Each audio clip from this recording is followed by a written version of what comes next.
Let's take a look at each of the layers so we can better understand what happens at a PCB fab. Here's our PC board, and we can come in and see the white is our silkscreen. That's got all the layers. Green is covered on most of the board, but you'll see that green does not cover each of these pads.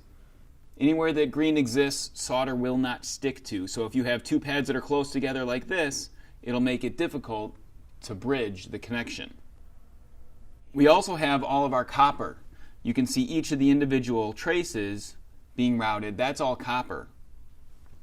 And then this other green over here is nothing under it. It's just the FR4 material.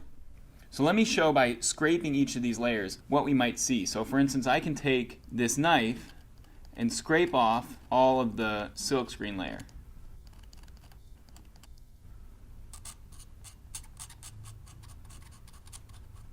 So that was placed on top of the solder mask. You see that I was able to take that off.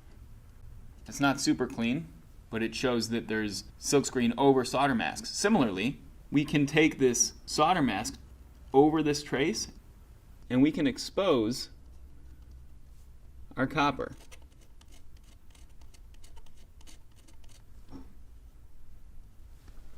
You can see a little bit of copper exposed there. Let me make it a little clearer.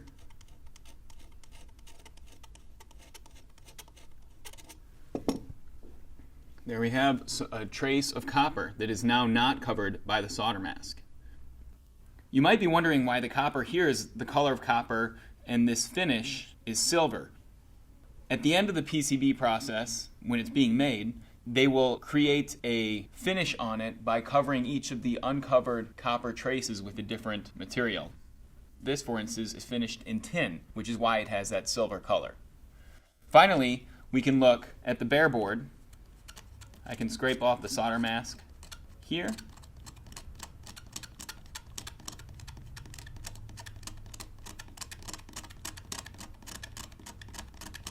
And expose the bare fiberglass. There's nothing under there, there's no copper, it is just fiberglass.